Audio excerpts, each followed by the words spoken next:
कर आपने मौका फराम किया। वाकई सर इस बिल की बड़ी अहमियत है। देखिए, इलेक्शन एक्ट वो कानून है जिसकी वजह से हम लोग यहाँ पे बैठते हैं, यानी कि पार्लिमान मार्ज़ वजूद में आती है और इस कानून की कवायदो ज़वाबत के ज़रिए से ही मुल्क के करोड़ों लोग जो हैं वो हक़ राय दही का इस्तेमाल करके आज़ादाना मुनसफ़ाना इंतख़ाबात के ज़रिए एक पार्लिमानी जमहूरी निज़ाम इस मुल्क को देते हैं। पिछले दौर से मुराद 2013 से 2018 वाली जो असम्बली थी, उसने एक टाइम ओल्ड जो मुतालबा था वो पूरा किया और उन्होंने जो 70 की दहाई में रिप्रेजेंटेशन ऑफ पीपल्स एक्ट बनाया गया था 1976 का, उसको रिवाइज़ किया और वो एक होलिस्टिक अप्रोच के साथ किया। उसे कमेटी ऑफ होल ने एक तरह से कि तमाम पार्लिमानी जमातें जो कि पार्लिमान में मौजूद थी उनको नुमाइंदगी दी गई, चाहे उनके 1 वोट था या उनके 100 वोट थे। और उसमें पाकिस्तान तहरीक इंसाफ, इवन शेख रशीद साहब की जमात की शायद नुमाइंदगी 1 वोट से थी, वो भी उसमें मौजूद थे। दर्जनों मीटिंग्स के बाद 2017 का इलेक्शन एक्ट दिया गया, लेकिन कानून जो है उसमें बेहतरी की गुंजाइश रहती है। 2018 के इलेक्शन में कुछ कमियां महसूस की गई और कुछ नई सिचुएशन से वास्ता पड़ा, तो सोच पैदा हुई कि इसमें मज़ीद तरमीम कर ली जाए। लेकिन जनाब स्पीकर, उस सोच को ज़ाती अगराज़ो मकासद के लिए इस्तेमाल करने के लिए पाकिस्तान तहरीक इंसाफ की हुकूमत ने काफ़ी ज़्यादा तरामीम तजवीज़ कर दी, जिनमें कुछ कॉन्ट्रोवर्शल अमेंडमेंट थी।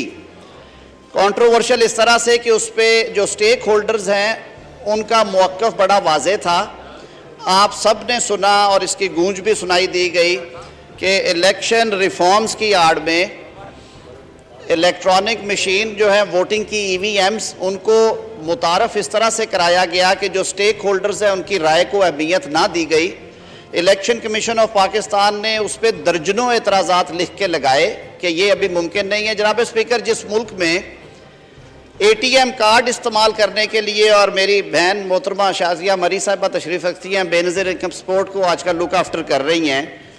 वो गरीब लोग जिन्हें 4 या 6 हज़ार रुपया महाना मिलता है, अगर वो ATM यूज़ करने के लिए किसी शख्स को 300 रुपया या 400 रुपया देते हैं कि मुझे 5000 निकलवा दो, तो ये एक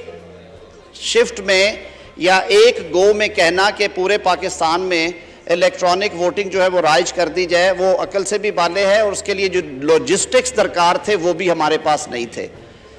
कौमी असम्बली में बलडोज कर दिया गया। इस बिल को 23 बिलों के दरमियान में रख के इसे पास करवाया गया। उस वक्त की अपोजिशन ने बहुत शोर किया, लेकिन मामूली फ़र्क से ये बिल पास करके सेनेट को भिजवा दिया गया। सेनेट में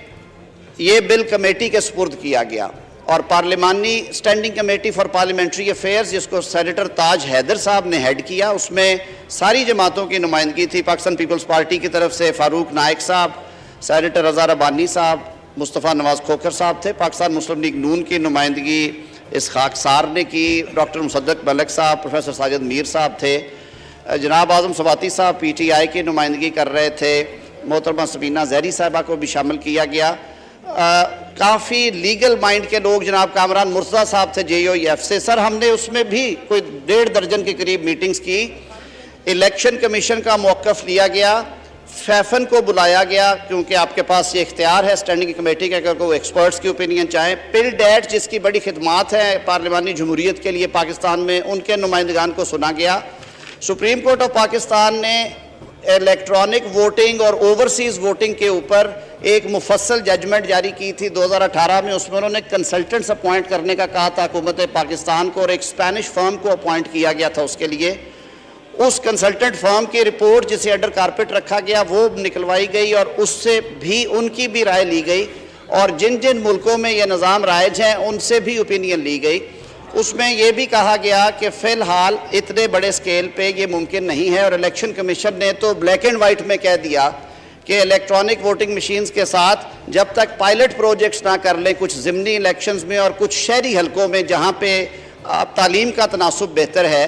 तब तक ये रिस्क नहीं लिया जा सकता, क्योंकि पूरे मुल्क का यकदम इलेक्शन करवाना ये मुमकिन नहीं है और उस पर अरब रुपए का ख़र्चा भी है। हज़ारों बल्कि लाखों लोगों की ट्रेनिंग दरकार थी जिन्होंने ये इस्तेमाल करवानी थी, और सीक्रेसी के हवाले से भी प्रॉब्लम्स आ रही थी। इस हवाले से स्टैंडिंग कमेटी ने ये रिपोर्ट किया कि ये दोनों प्रोविजंस जो हैं ये फ़िलहाल कानून का हिस्सा ना बनाई जाएं, और जो दीगर बिल था, बड़ी मुख्तसर बात करते हुए जी, सेनेट स्टैंडिंग कमेटी ने इन सारी सिफारिशात की रोशनी में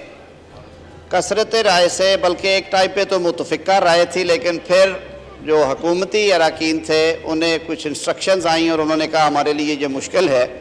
कसरत राय से ये जो दो प्रोविजंस थी, और जो तीसरा आज मुझे अभी पता चला एक प्राइवेट मेंबर बिल भी है, वो ओथ के हवाले से है कि मेंबर्स ने कहा ओथ लेना है और ये नहीं, सर इन्हें रिजेक्ट कर दिया गया।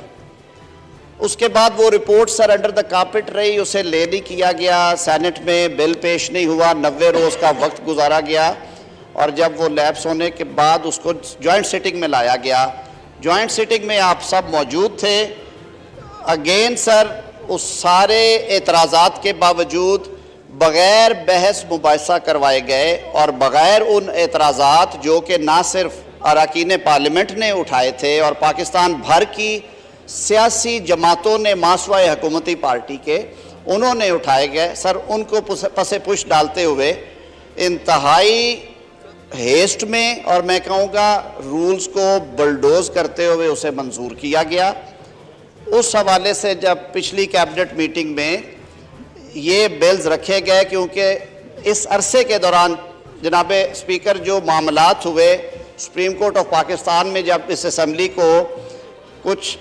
आइन शिकनों ने तहलील कर दिया तो मामला सुप्रीम कोर्ट ऑफ पाकिस्तान ने सुओ मोटो नोटिस के ज़रिए अपने पास लिया।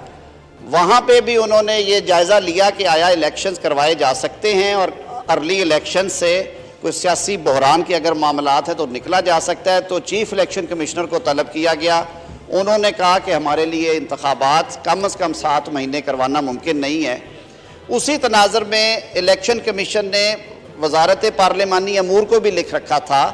कि ये दो मामलात ऐसे हैं जिनकी वजह से हम समझते हैं कि हमारा जो 218 का मैंडेट है आइन का, जिसमें इलेक्शन कमीशन को एक आज़ाद खुद मुख्तार अदारा बना के उनको ये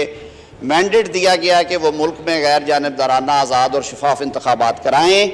इलेक्शन कमीशन की नज़र में भी ये दोनों जो प्रोविजंस हैं ये प्रैक्टिकल नहीं हैं मौजूदा शक्ल में। इसलिए जो प्रीवियस लॉ था उसमें इलेक्शन कमीशन को ये इख्तियार दिया गया था कि वो जहां मुनासिब समझे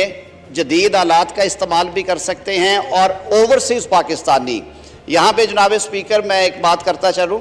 कि आज का हुकूमती इत्तेहाद जो है उनके जो सीनियर लीडरशिप है,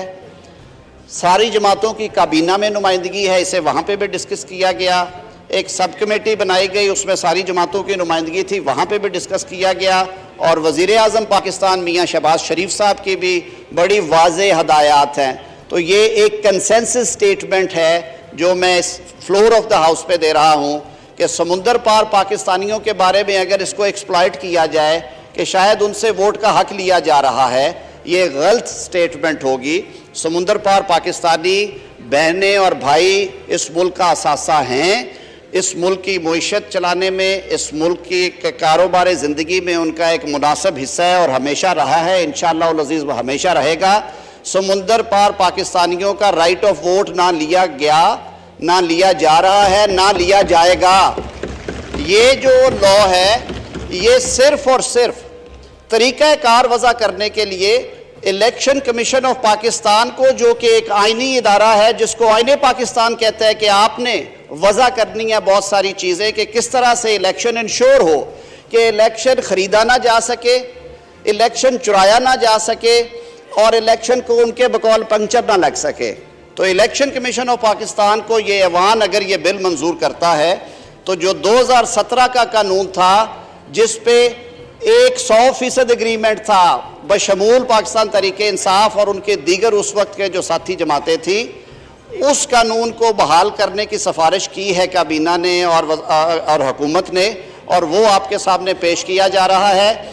EVM मशीन्स के बारे में भी ये अर्ज़ करूँगा कि हम टेक्नोलॉजी के ख़िलाफ़ नहीं हैं, हम चाहते हैं सिस्टम में इम्प्रूवमेंट आए, लेकिन सर दूध का जला छाछ भी फूंक फूंक कर पीता है। जब आरटीएस बैठ सकता है और जब वो रिजल्ट्स जो हैं वो धुएं और धुंध में गायब हो सकते हैं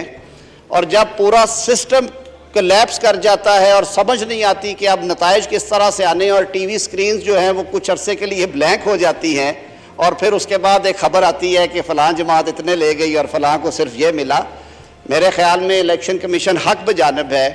कि वो अपना दामन साफ रखने के लिए इलेक्शन को उस तरीके से कराए जिस तरीके से उनकी दानिस्त में इलेक्शन शफाफ यानी ट्रांसपेरेंट और आज़ाद होता हुआ नज़र आए। तो ये दो तरामीम इलेक्शन कमीशन ऑफ पाकिस्तान की उन दर्जनों सिफारिशात और नकाइस को सामने रखते हुए दोबारा सामने पेश की जा रही हैं कि जो मैंडेट इस ऐवान ने 100% अक्सरियत राय यानी मुत्तफ़िका कंसेंसस के साथ इलेक्शन कमीशन ऑफ पाकिस्तान को दिया था, वही कानून बहाल किया जाए। इस अरसे में एक स्पेशल कमेटी बना दी है जनाब स्पीकर आपने, मज़ीद इम्प्रूव करने के लिए और ये इंश्योर करने के लिए कि समुंदर पार पाकिस्तानी पाकिस्तान के इंतखाबात में अपने वोट का हक इस्तेमाल कर सके। उसमें सर वो कमेटी काम करके मज़ीद सिफारिशात भी लाएगी। एक जामे पैकेज जो है सर वो भी बहुत जल्द इस ऐवान के सामने रखा जाएगा, जिसमें जो बाकी कुछ हल्का बंदियों के हवाले से, कुछ वोटरों की तखसीस के हवाले से, कुछ और मामलात हैं जो पोलिंग के निज़ाम को शफाफ बनाते हैं, वो जनाब के सामने लाया जाएगा। तो ये मुख्तसर अगराज़ व मकासद से मैं फिर शुक्रगुजार हूँ कि आपने हुकूमत को ये मौका फराहम किया कि जो तजावीज़ है वो ऐवान के सामने रखी जा सके। YouTube पर गूगली न्यूज देखने के लिए youtube.com की सर्च बार में गूगली न्यूज टीवी टाइप करें। गूगली न्यूज के पेज पर सुर्ख रंग के सब्सक्रिप्शन वाले बटन पर क्लिक करना ना भूलिए। YouTube पेज पर अपलोड होने वाली वीडियो से बाखबर रहने के लिए बेल आइकन पर क्लिक कीजिए। आपको हर नई वीडियो के बारे में नोटिफिकेशन मौसूल हो जाएगा।